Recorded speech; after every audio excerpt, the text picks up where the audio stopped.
صحیح بخاری کی روایت اور آپ نے بار بار سنی ہوگی، والملائکۃ یصلون علی احدکم ما دام فی مجلسه الذی صلی فیہ تقول الملائکہ اللہم اغفر له اللہم ارحم اللہم تب علیہ ما لم یؤذ وما لم یحدث۔ جب انسان نماز پڑھ کے اپنے ہی مصلی پہ بیٹھا رہتا ہے، جہاں اس کے قدم ہیں، جہاں سجدہ کرتا ہے، یہ جگہ اس کا مصلی ہے، یہاں جب تک بیٹھا رہے اور اللہ کا ذکر کرتا رہے، 1 نہیں 10 نہیں 100 نہیں 1000 فرشتے نہیں۔ صحیح بخاری کی دوسری روایت آپ نے سنی ہوگی،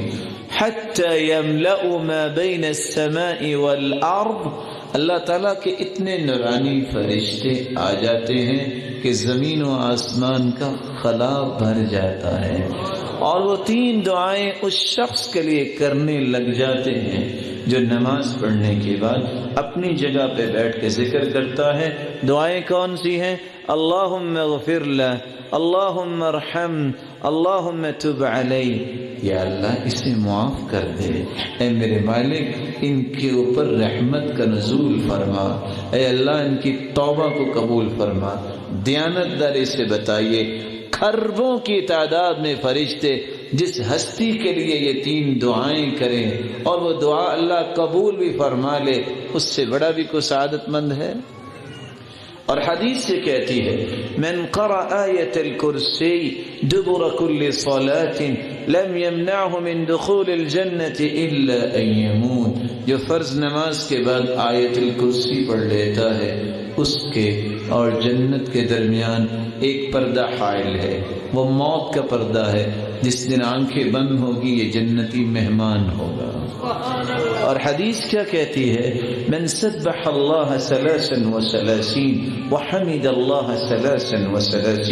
وکبر اللہ 33 وقال تمام 100 لا الہ الا اللہ وحدہ لا شریک له له الملک وله الحمد وهو على كل شيء قدیر۔ جو نماز کے بعد 33 مرتبہ سبحان اللہ کہے، 33 مرتبہ الحمدللہ کہے، 33 مرتبہ اللہ اکبر کہے، یہ 99 ہوئے، 100 کو مکمل کرتے ہوئے یہ کہہ دے لا الہ الا اللہ وحدہ لا شریک له له الملک وله الحمد وهو على كل شيء قدیر،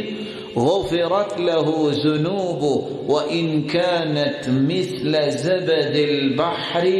اللہ تعالیٰ اس کی زندگی کے سارے گناہوں کو معاف کر دیتے ہیں، خواہ وہ سمندر کی جھاگ کے برابر ہو۔ اگر آپ ناراض نہ ہوں تو ایک گزارش کر سکتا ہوں، بولے نہیں ہیں، ہماری محبت بھی تو اللہ کے لیے نا۔ سچ سچ بتائیے گا آج مغرب کے بعد کس کس نے پورا ذکر کیا؟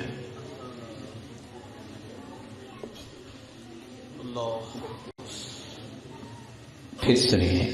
میں آپ کا چھوٹا بھائی ہوں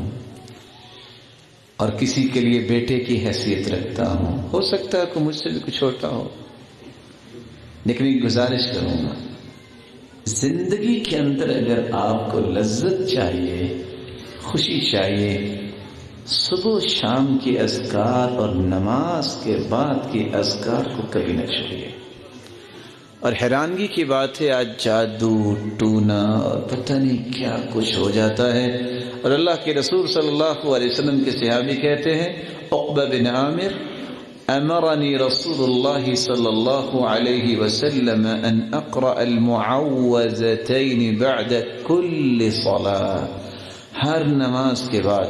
جو شخص 2 سورتیں پڑھ لیتا ہے، قل اعوذ برب الفلق اور قل اعوذ برب الناس، اس کو پوری زندگی جادو نہیں ہوگا۔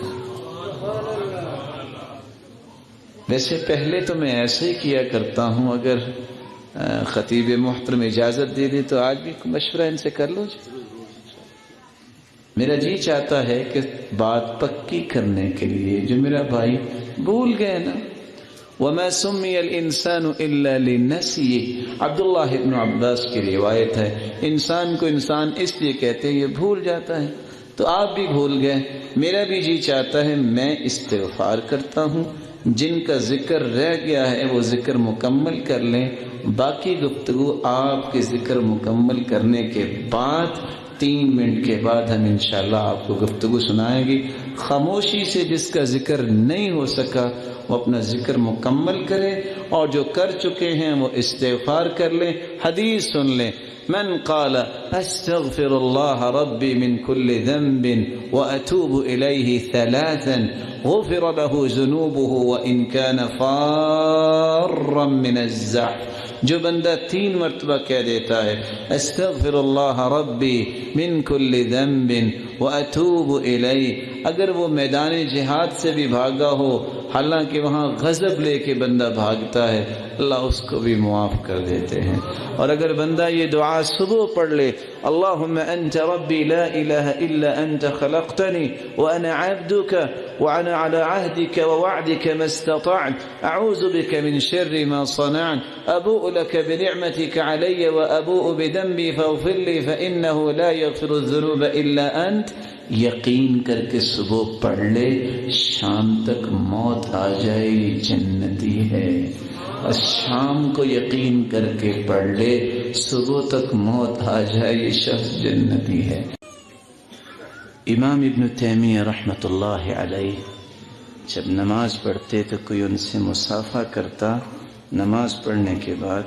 تو مصافحہ نہیں کرتے تھے، وہ منہ پہ ہاتھ رکھ لیتے، کہتے میں ذکر کر رہا ہوں، نماز کے بعد مصافحہ کرنا سنت نہیں، ذکر کرنا سنت۔ اور کہتے ہذہ غدوتی، یہ میرا کھانا ہے، اگر میں نے یہ کھانا نہ کھایا تو میں زندہ ہی نہیں رہ سکتا۔